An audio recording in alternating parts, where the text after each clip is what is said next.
Welcome back, everybody. I'm Dennis, and this is Wild Footsteps Survival School Online. Today we're going to be working with showing you how to put together your own char-cloth kit. We've got a few things already laid out here, and we already got me one of the new bigger tins. Don't fret. I still have my old trusty little one that I've had forever, along with the little round one that I've had forever. And I really mostly use those to carry them in and to make them out in the wilderness in real time. This one I'm just using today, as you can tell. I mean, let me get back here in the light. Yeah, this thing is brand new. It's never been, it's not even set up yet. I still got to make the hole in it and everything. And that's what I'm going to use right here. This little combat Tennessee toothpick. I'm going to use that because it's got the best point of any blade. The Tennessee toothpick does for doing something like this. And yeah, let's get started. All right, so here I got my tin, and I've already got my my cloth cut up, ready and put in it. As you can see, it's already cut into little slips. So what you want to do is you want to close this lid just so that it latches on one side and not on the other, right?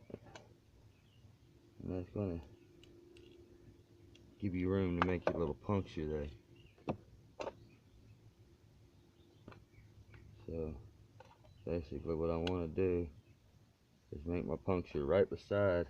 It's got these little nodules on them here that snaps it open and closed.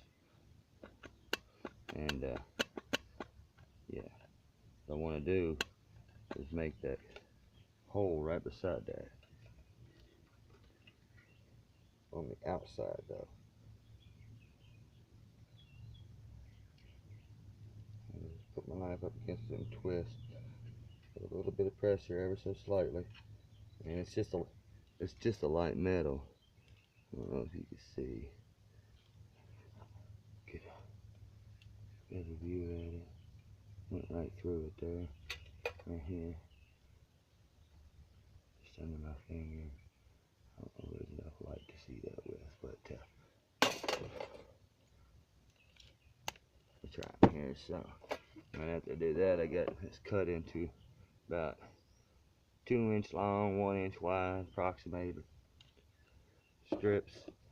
A couple stacks of them. Put them right in here. I'm going to snap that closed on one side.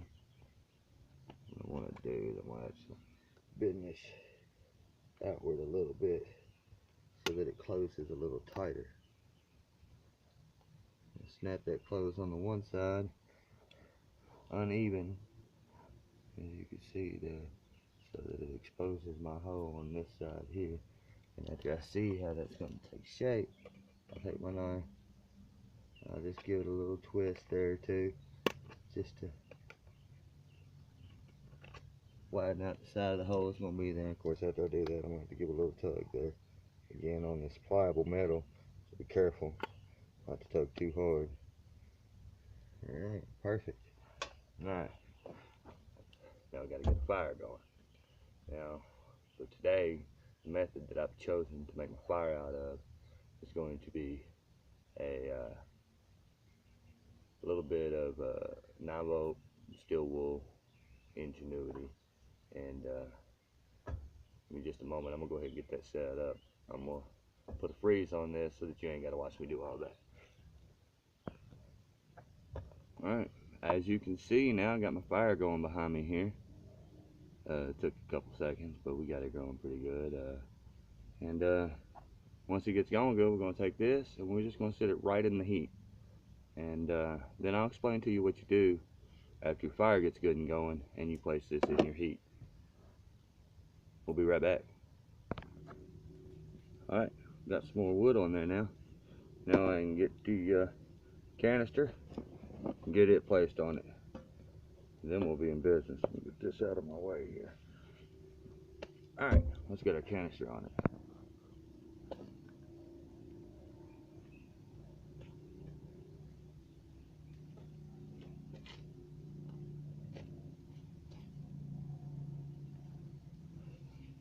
As you see, I just set it right in the middle of the heat source. Now it'll start heating that cloth up, and it'll start smoking out of that little hole that you put in there for carburation, air intake and outtake. Mostly outtake, very little air gets in. That's why the size is such a small hole. Now, once the smoke stops pouring out of that hole, at that point, you're going to want to tap the lid closed to cut off the oxygen supply completely, and that will end the period of it charring and right before the combustion point, and at which point you'll have char cloth. We'll take a look at it and see what it looks like when we get it. Alright, we're at the point of just smoldering now. We've got the fire, the flames really died down. It's just hot coals, and yet still I've got the can sitting right on the heat source, so that it gets that maximum amount of intensity from the heat, and it's smoking out of it still, so we're going to let it go for a little bit longer. I want to know that it's right there at that point of combustion, so it's an easy spark for the ferro rod. Once we get to that point, we'll take a look at it. We'll see what it looks like. All right, it looks like it's just about stopped smoking, so I think we're good to go on this. We're going to pull the char cloth off the fire. I'm actually going to take the camera over there more into the sunlight, so mind the glare a little bit, but we're actually going to pull this off the fire and see what we're working with. Let's check this out.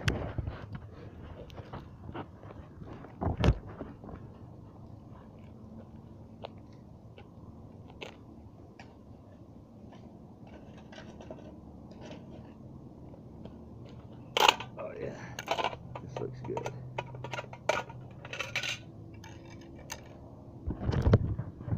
Alright, so now check this out. Now we have char cloth. Looks pretty good. Let's see how it combusts.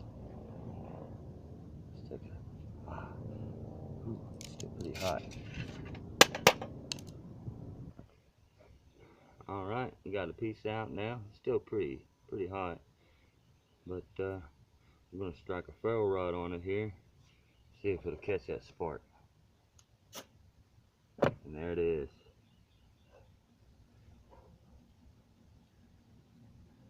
Oh, you can see that not.